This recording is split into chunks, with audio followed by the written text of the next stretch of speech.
உமையவன் நான் மனம் வைப்பேனே ஆனால் உலகத்தை ஒரே வினாடியில் அழித்து விடுவேன். யார் மனைவி யார் அடைவது? நீ லோகத்துக்கு நாயகர்னாலும் எனக்கு கவலை இல்ல. நான் கேட்ட ஆசைக்கு இணங்கினாதான் தையல் போடுவேன்.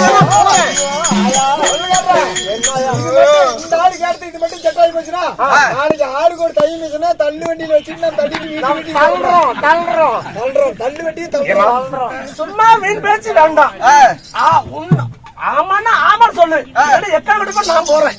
நான் போறேன். எப்படி நீ போறீங்கன்னா எங்களுக்கு ஆளுக்கு ஒரே வினாடியில் உன்னையும் அழித்து விடுவேன், உன் குடும்பத்தையும் அழித்து விடுவேன். இந்த உலகத்தில் எங்கேயுமே நடமாட முடியாது. ஐயா ஆனா ஒண்ணு, ஆனா நீ என்னோட பஞ்சரிக்கு வராட்டி கூட பரவாயில்லை. பஞ்சரிக்கு வராட்டி கூட பரவாயில்லை. அத கூட நீ இவ்வளவு தூரம் பேசினாலும் உன்னை மன்னிக்கிறேன். ஆனா உன்னோட பஞ்சரிக்கு ஆசைக்கு என்னங்கன்னு சும்மா வாயில ஒரு வார்த்தை சொன்ன போதும்.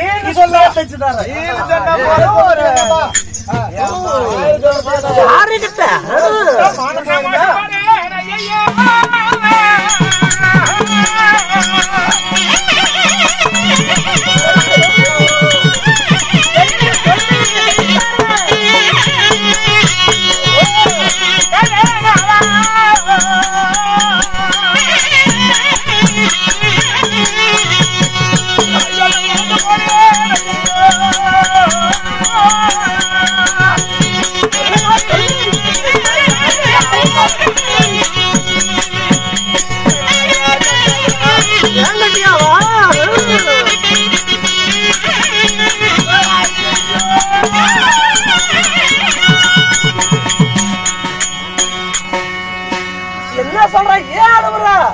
எல்லாமே இழந்து போய் நிற்பேன் போல இருக்கு.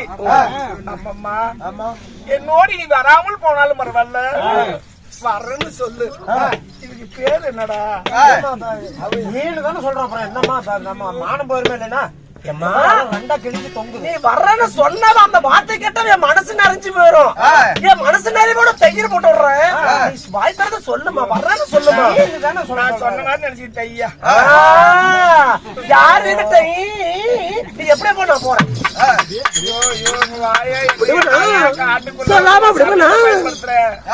என் நிலைமையை நினைச்சு பாரியா. நான் சாதாரண குடிமகனுடைய மனைவியா நானு. அழுவாதம்மா, எதுக்கு நேரம் ஆகுதுன்னு 4 வீதி போனதான் 4 தையல் போட்டு நானும் 10 ரூபாய் கையில பாக்க முடியும். என் புருஷன் வந்து உனக்கு படியல் தான் தாயா. உனக்கு இப்ப நீ வவுர்மை வையும் இருக்கட்டும். என் புருஷன் உனக்கு படியலக்க மாட்டாரியா? அதுல பார்த்தாலும் அப்படிதான் தெரியுது. எதுல கேக்குறேன் அந்த ஈனு தானே சொல்றோம். என்ன ஆயிடுச்சு? நீ பஞ்சரிக்கு என்னோட வராத. இல்லம்மா, என் பக்கத்துல உட்கார்ந்து கூட நீ பேசாத. சரி, உன் ஆசைக்கு என்னங்கிறேன். நீ கூப்பிட்டு நேரத்துல உன்னால பஞ்சரி வர்றன்னு சொல்ல போதும்.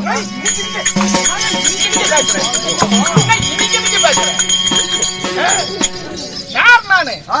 ஆறுமுகனை என்றெடுத்த ஆதிசக்தி. யோசிச்சு பேசு. என்ன வாய் குசான்னு கேட்டுட்டு நீ ஆதிசக்தி இருந்தா பராசக்தி எனக்கு என்ன? நான் கேட்ட ஆசை உன் கூட பஞ்சரிக்கு வர்றன்னு வாயில சொன்னா போதும். நீ வர்றாத, நீ வர்றாத.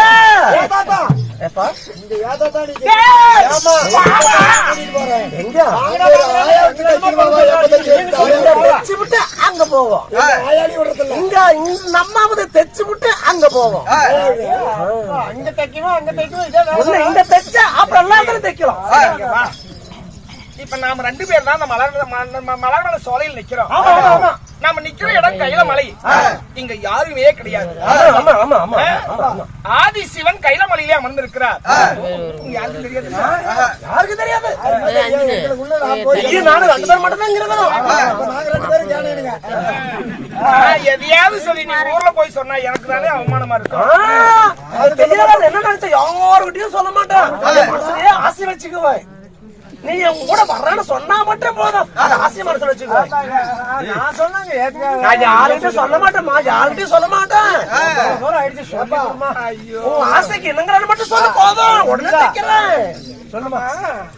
ஒரு பழமொழி சொல்லிட்டு இருப்பாங்களே, காரியத்துக்காக கைலாசநாதர் கல்வியை கால கட்டினார்னு சொல்லி உலகம் எல்லாம் பேசிட்டு இருந்தாங்கல்ல. காரியத்துக்கு தானே அவர் கலர் கால கட்டினாரு. கட்டினாரு. என்னத்த கழுதி காலை ஏமா நீ எதையே கட்டிக்கோங்க உன் ஆசைக்கு என்னங்கிறன்னு மட்டும் சொன்னா போதும். மனங்குசாத கேக்குறேன். ஏம்மா, அம்மா, நான் மாற்றானுடைய மனைவி அல்லவா? உலக கடவுளை அவரே உலகத்தை படைத்த இந்த உத்தமி நிலையை பார்த்துட்டு ஏன்னா நான் எத்தனை இடத்துல தையல் போட்டேன், எத்தனையோ பேத்த பார்த்தேன். ஆனா உன்னை பார்த்து அழகா இருக்கிற சரின்னு அதனால என் கூட பஞ்சரைக்கு வர்றேன்னு சொன்னா மட்டும் போதும். அந்த ஆசையோடய நான் தைச்சு கொடுத்துட்டு போறேன். கூட வரணும்னு மட்டும் சொல்லுப்பா. நீங்க தான் உன் பொண்டாட்டி எல்லாம் சொல்லுங்க. உன் ஆசைக்கு நான் வரணும் மட்டும் சொல்லுமா போதும். நான் தைச்சு ஆசைக்கு நான் வர்றியா தையா?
அப்புறம் வரமணி தானே ஏன் உங்க செட்டு கூத்து கூப்பிடுற மாதிரி கூப்பிட்டு.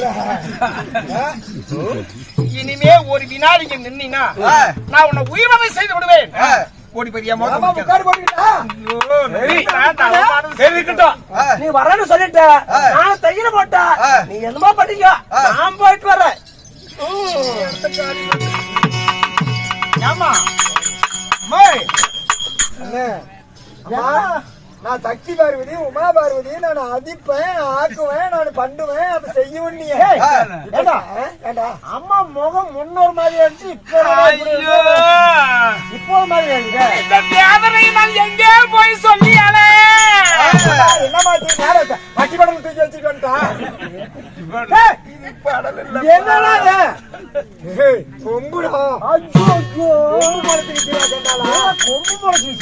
ஐயோ இந்த வழி வீதி வழியா போனீங்கன்னா உன்னை காரி இந்த வல்லவன் ஆகிய ஆதிசக்திக்கு தலையில கொம்பு முளைச்சுன்னு சொல்லி இந்த உலகம் அடிமையானார். நாங்களே 2 பேரும் போய் சொல்லுவோம். வாடா போலாம். இந்த விஷயம் என்னுடைய மனவாளனுக்கு தெரிய வேண்டாம். வாங்க. அவரு இப்போ வருவாரா? இல்ல, நான் அவர் வர்றதுக்கு முன்னாடியே போய் நான் கைலமலையிலே உடல்நிலை சரியில்லைன்னு சொல்லி நான் முக்காடிட்டு நான் மூலையிலே படுத்து இருந்து நித்திரை செய்கிறேன். யாரு வந்தாலும் என்னுடைய அனுமதி இல்லாமல் யாரும் உள்ள வர வேண்டாம். பார்த்தாலும் கொம்பு தெரியுமா? இப்படி இருந்தாலும் தெரியுமா? அந்தாலும் அருள்சாச்ச வந்து வந்து பாக்குமா? எங்கடா என் மனக்குறிய என்ன சொல்லி என்ன சொல்லி அழுவாயா? என்னன்னு சொல்லி ஆதிசக்திக்கு கொம்பு முளைச்சிருச்சுன்னு சொன்னா கேவலமா பேசி காரியாரு துப்பும். ஆமா ஆமா என்ன அம்மா அப்படிதான்ப்பா. என்ன படுமோசம் அடைந்து விட்டு சரி என்னதான் பண்ணலாம் நான் கையில மலையில போய் குடல் எடுத்து வெட்டிக்கலாமா எதா தலைவா தலையை வெட்டினாதான்டா கொம்பு வெளியே வரும். உயிர் போயிருமே உயிர் போயிருமே நான் போய் எங்கேயாவது ஒரு மூலையில் ஒளிஞ்சுக்கிறேன். ஆதிசிவன் போய் சிம்மாசனத்தில் தான் இருப்பாரு. உமையல் மலர் வரைக்கும் போனவங்க நான் வரலன்னு சொல்லி என் புருஷன் சொல்லி நீ எங்கதான் போய் அப்படி ஒண்டுவ போய்